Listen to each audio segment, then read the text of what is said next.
क्या भारत में uniform civil code का आज शेप है? क्या स्थिति पहले थी और क्या आने वाले टाइम में होगी? इस पर हम जस्टिस ढींगरा से बात करेंगे। सर, कई बार इसको लेकर मांग होती रही है, सुप्रीम कोर्ट भी कई बार कह चुका है कि देश में यूनिफॉर्म सिविल कोड होना चाहिए। तो दर्शकों को आप ये समझाइए कि ये है क्या? बिल आखिर है क्या? इससे फ़ायदा क्या होगा और नुकसान क्या होगा? देखिए, हमारे यहाँ बाकी सब कानूनों में एक जैसे कानून लागू होते हैं, लेकिन विवाह के तलाक, बच्चों की मेंटेनेंस, बच्चों को एडॉप्शन और मृत्यु के बाद जो संपत्ति का वितरण, संपत्ति का अधिकार, उसके ऊपर हर धर्म के अपने कानून हैं।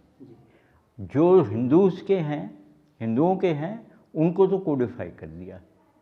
उनके अंदर Hindu adoption and maintenance act है, Hindu minority and guardianship act है, हिंदू सक्सेशन एक्ट है, हिंदू मैरिज एक्ट है।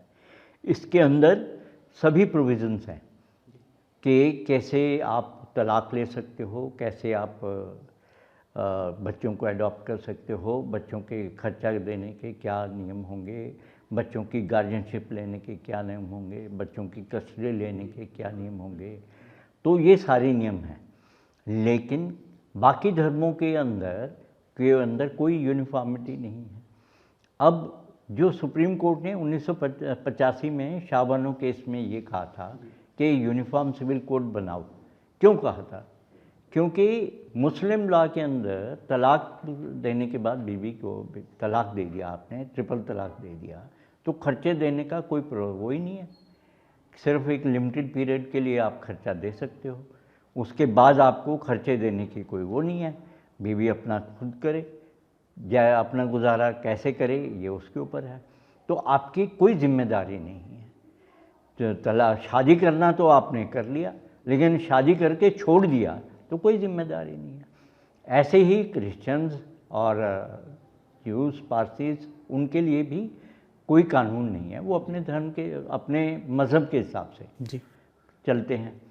तो इसके कारण आप ये देखिए कि औरतों के ऊपर कितना ज़्यादा डिस्क्रिमिनेशन है, कितना भेदभाव है। एक व्यक्ति जो मुस्लिम है, मान लीजिए, उसने शादी की, उसे 1 साल में बच्चा नहीं हुआ, उसने कहा छोड़ो ये तो बच्चे नहीं दे सकती, मैं दूसरी कर रहा हूँ जी।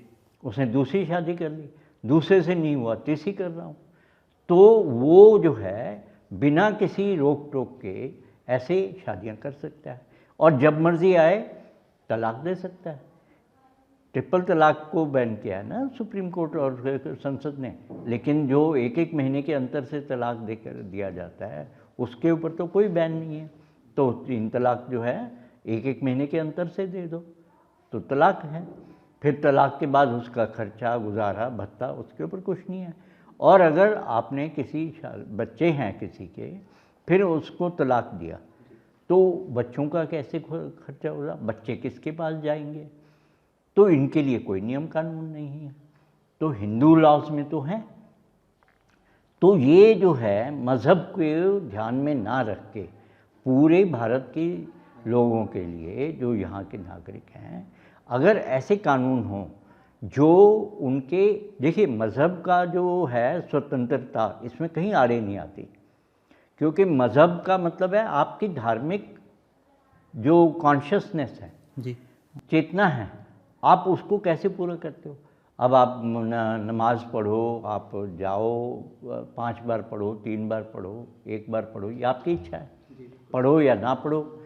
आप ईद रखो, रोज़े रखो, ना रखो, इससे आपको कोई नहीं रोकेगा। आपको जैसे अपने मज़हब के इबादत करनी है अल्लाह की, करो, इससे तो कोई नहीं रोकेगा। आपने शादी उससे करनी है, निकाह से करनी है, करो, निकाह करके करो। बस शादी के बाद जो जिम्मेदारियां हैं पत्नी के प्रति, बच्चों के प्रति, उसके लिए आपका मज़हब आड़े नहीं आएगा। वो जिम्मेदारियां सबके लिए एक होनी चाहिए। उनके लिए, जैसे अभी हमारे देश के अंदर ही गोवा में यूनिफॉर्म सिविल कोड है, वहाँ आप किसी भी मज़हब से हो, आपको अपनी शादी जैसे मर्जी करो, शादी के बाद रजिस्टर करवाना पड़ता है। और वहाँ जो यूनिफॉर्म सिविल कोड है, आपके और आपके बच्चों के, पत्नी के सारे अधिकार उसी से संचालित होते हैं।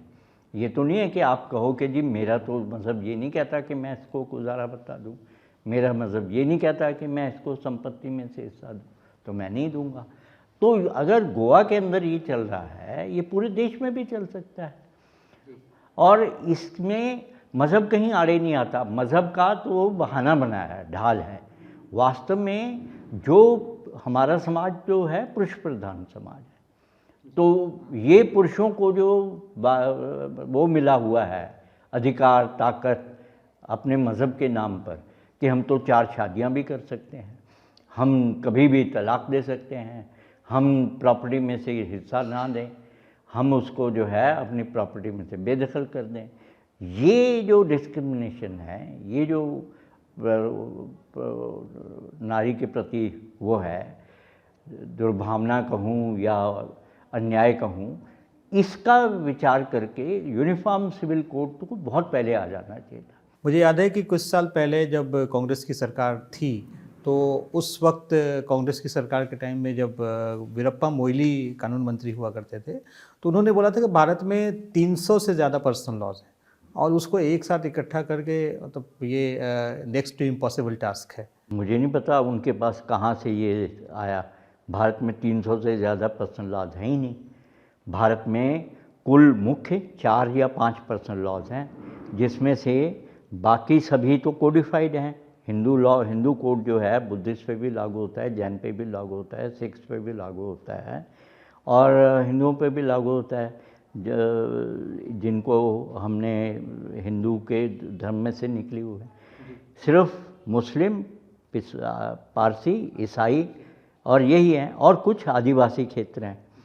अब जब हम ये कोड यूनिफॉर्म सिविल कोड करेंगे तो ये ध्यान तो रख ही सकते हैं कि किसी के साथ अन्याय ना हो। जो भी यूनिफॉर्म सिविल कोड बने वो सबके लिए, सबकी बेहतरी के लिए हो और उसमें सभी के अधिकार सुरक्षित हों।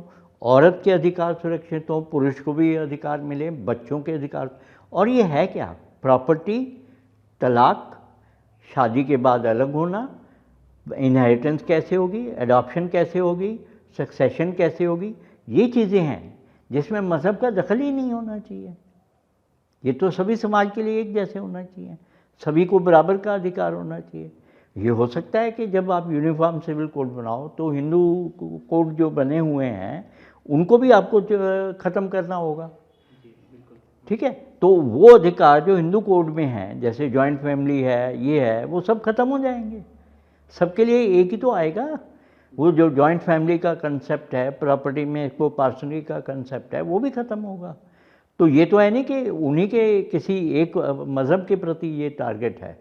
ये तो हर एक मज़हब के जो वो हैं अधिकार, मज़हब द्वारा डिफाइन ना हो करके एक कानून, यूनिफॉर्म सिविल कोड बनेगा जिसमें सभी के लिए एक जैसे अधिकार होंगे।